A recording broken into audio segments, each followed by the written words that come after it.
daghang mga skeptics. Unsa na skeptics gani?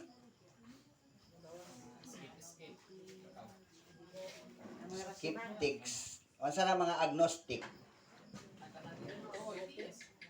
Oh, unsa nang atheist? Ang atheist, unsa na gani? Atheist daw, wala sila gatuo about God. Walay Ginoo no. Atheist na, atheist ta. Pag magsulti ka agnostic,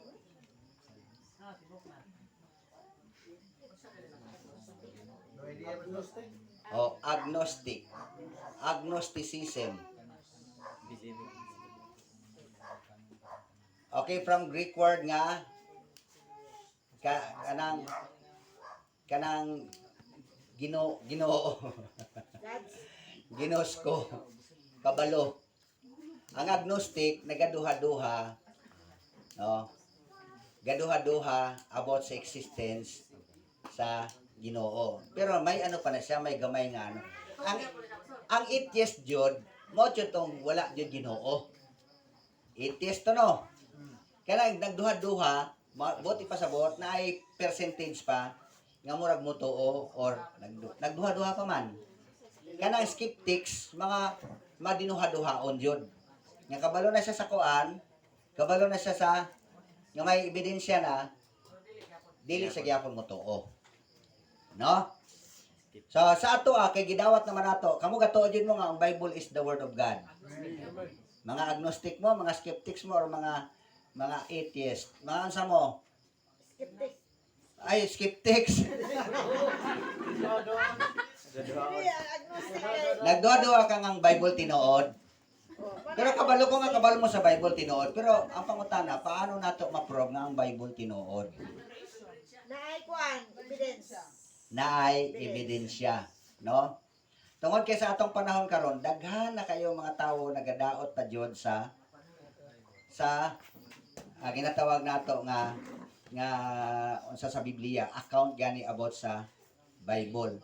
Kay kanya-kanya baya may mga account sila kanang abi ninyo karon nanggawas na pud ang halimbawa sa creation sa kay Adam of Eve.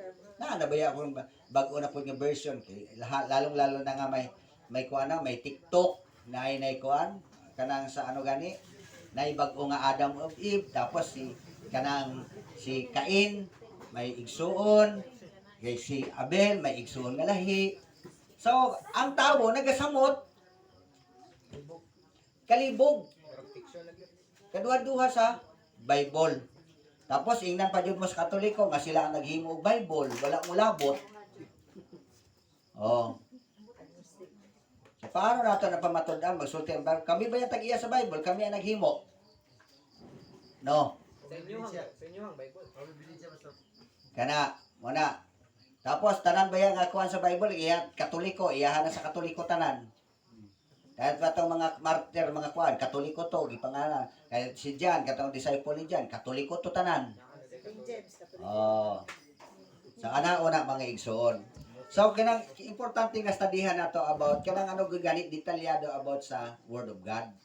Kaya ang Word of God ma'am God, although nga gidawat nato na tinuod, ang ato ang pag-anuani kung paano nato matubag ang mga skeptics.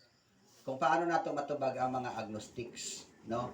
Nga paano nato madala sa kamatuoran ang mga tawo nga magtuo. Okay. Sa explanation man pud na.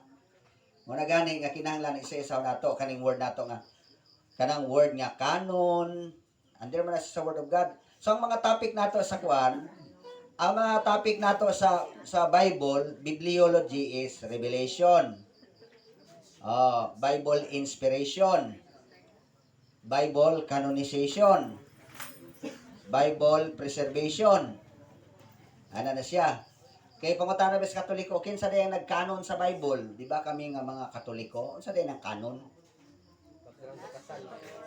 Mao na di kung kamo ang nagkanon, kung sila ang nagkanon, sila di may katungod nga magdugang sa Bible. Ngano nga sa ato ako dili man kuan 62 66 lang sa ato, ngano sila 72 man.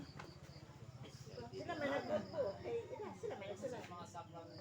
Oh, so mo ni isa-isa na nato ni. Mangutana ko sa inyo ha. Kanang unsa ba ang tama nga termino? The Bible is the word of God. The Bible contains the word of God. Ayan, the Bible it contains the word of God. True or false? True or false? The Bible contains the word of God. True or false? Sige, ngano false? Depende sa O, yun ni Ron, false daw, kay dili tanan, pulong sa Ginoo. Kasi sulti, the Bible is the word of God. True. True. True, kinsa sulti? True. O, awaya si Ron, be. Kinsa mo tindog, ana. Sige, be. Away. Kaya ingon ni Ron, kaya dili man tanan gisulat sa Bible, iyahan sa word of God. Yay mo ha, kuhan. O, ansa ebidensya ni mo Ron, yan nga dili man tanan gisulat sa Bible, iya, word of God.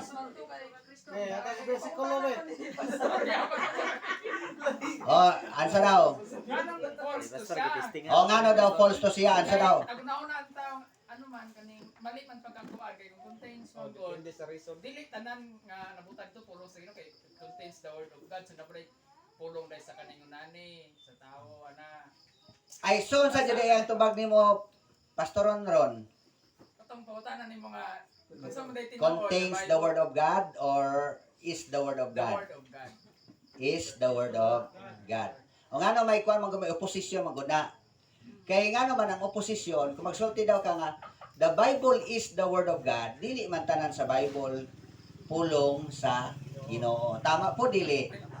Tama po no. Sama sa unsa. Oh. Sama sa pulong ni Satanas. Kang kinsa pa pulong? Kay Satanas lang ba? Ang mga tao nga nagsulat di ay, kay di ba mga tao nga nagsulat, account man lang tong ilahang gikuan? So buti pa sabot, nagdugang silang istorya. Sama ni Lucas. Di ba si Lucas, ang iyahang gipasa kay Theophilus, istorya naman lang. So di ba gibutangan niya sa iyahang kaugalingon nga pulong. Mao ni ang ako ang i-share sa imo ha Theophilus since nga nakita kita ang kinabuhi ni Jesus sukad sa siya panganak hangtod nga siya gilansang hangtod mao na gisulti ni Theophilus. Oh. So kung ana, so tinuod pod nga dili pod tanan nga pulong iha sa Ginoo. Kay kung iha sa Ginoo nga pulong, ano dapat ang kuan? Oh, ana dapat kung pulong tanan sa Ginoo, magsulti ka nga I, the Lord, this is my word. Do not worship. Ana gani? I, the Lord. Iha tanan. Ana na. Iha tanan. Si kuan tanan. Sama sa Muslim nga Bible. Ingo, Allah said, ana. No, pero bisa gani sa Quran gani. Na po gisulti gihapon si kuan si Muhammad. No? So, ang tubag ato, ang point dito nga the Bible is the word of God. Dili contains. Kaya magsulti ka contains, which is which. Asa diha karon ang dili word of God, asa ang word of God. So mamili na ta karon. So pero bisag mao na siya ang ato ang punto, pero dapat patunayan nato. No? Ngano nga word of God ang Biblia. So normal lang na tungod kay ang Biblia ginatawag nato nga is a tool of communication. Communicate sa tawo. Siyempre ang tawo man jud magsulat ana. No, siyempre gamiton man jud ang grammar sa tawo, ang lingwahe pod sa tawo. Word of God na siya tungod kay ang Ginoo ang nag-inspire ana, ang nagpasulat ana. Iya ha ideya nga isulat. Siyempre, kung ipasulat sa Ginoo, gisulti na niya, bisag mga story na isa sa mga tao din na, bisag istorya na ni ano, pero gigamit to siya sa Ginoo para nga tudluan ta og lesson. Napo na tay bersikulo nga i-ano ana i-connect ana dito sa Roma o sa Corinto. Sa sunod na nato to kay dili mo mag-absent pag mag-study ta ani ha. About sa word of God, ha? Basi malate mo ikuan. Pero katong wala nakakuha og quiz, magpasa mo og kuan og answer sa quiz. O, imo na lang to nila nga assignment, written exam na lang to nila ang ilaha. So, ato ani siya nga isa-isahon, ganahan ko unta na atay ko ani ba kanang projector ani mo. Kinsa sa inyo may projector? Isa na verse TV na lang siguro. Pag human sila ni Pastor Israel, ang klase nato sa Panabo. Tama? Pastor, tama? Pag human sila ni Pastor Israel, sa Panabo na dayon. O, tapos, dito na pod, mainit na pod. Pastor Nilmar, balik lang tagyapon. Wala na ba yung BYOB sa kwan? Okay, sa sunod na nato ni padayon about sa ginatawag nato bibliology. Kaya tungtunan sa bibliology ang preservation, canonization, revelation. Ang una, revelation. Pagkaduha, preservation. Gireveal sa Ginoo, tapos kung paano na preserve ang iyang pulong, ang ikatulo, kung paano na identify asa ang iyahang pulong. Unsa nga mga libro, kinsa ang nagsulat, kinsa ang nagtipig, ngano nahimo siyang 27 books ang New Testament. Ana na siya, tinuod ba nga ang Katoliko ang naghimo o Bible? Tinuod dili? Murag no? Murag. So, dili ang Katoliko sa Old Testament, kaya ang Old Testament, wala pa may Katoliko na Old Testament. So, diya pala na ninyo i-prove. Kung ang Katoliko ang naghimo og Bible, wala pa Katoliko, naa na ang Old Testament. Mas nauna pang Katoliko kaysa Hudiyo. So, buti pa sabot, bakak. Kaya nga naman, ang Old Testament, ang mga Hudiyo ang ang gi-consider na nila nga word of God. Tapos gikuan na gibilang na sa mga Hudeyo kung pila ka buok ang books sa Old Testament. So nakanon na nila nga daan. Ana na sang bot ipasabot man gud na sa YouTube nga ang Katoliko daw ang nagkanon, dili na pwede kay ngano man. Sa ilaha siguro New Testament maano nila magamit nila pero dili nila ma-prove nga sila. So mo na kinahanglan nato nang atun-an isa-isa kay sayang kayong pag-eskwela nato nga sa Word of God tapos dili nato matubag na siya. Tapos pagdebatihon mo. Sa pag-exam pa lang gani nagkalimot-limot na mo og answer. Sao na lang na karon pag atubang na ninyo tong person. Sa quiz gani sa kodigo nagkuan. Sa nagsalig. Ayaw lagi pagsalig sa kodigo, pagpaminaw lagi kung paano ito bagon. Kaya nindot ba kayong ato ang kuan lecture kayo sa sa mga bersikulo. Kaya paano na ipaliwanag ang bersikulo kay direkta na siya nato nga ano. Tapos kan pag pag quiz na nato, mangita pa mo og og kodigo. Maya mga uban Google ang gamiton. Sabi ko gikan katong kay answer ni kuan nga kani murag sa Google yun gikan ba tanawa i-copy paste pa jud.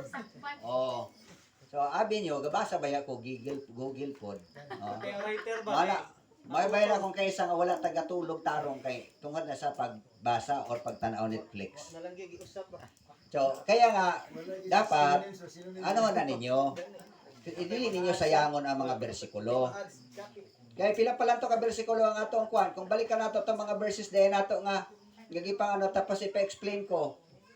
Pa-explain ba nako to balik especially sa third year. Third year baya mo kamo baya ang pinaka deciding game jud sa ato ang Bible College. Kaning mga fourth year man god, mga ilabayayan naman ni sila. So ang third year jud ang focus jud nato, pero ang fourth year pod. Sige, salamat kayo. Ihatag na ako kay Pastor Jake ang kuan ang panahon kay mag chapel hour na ta.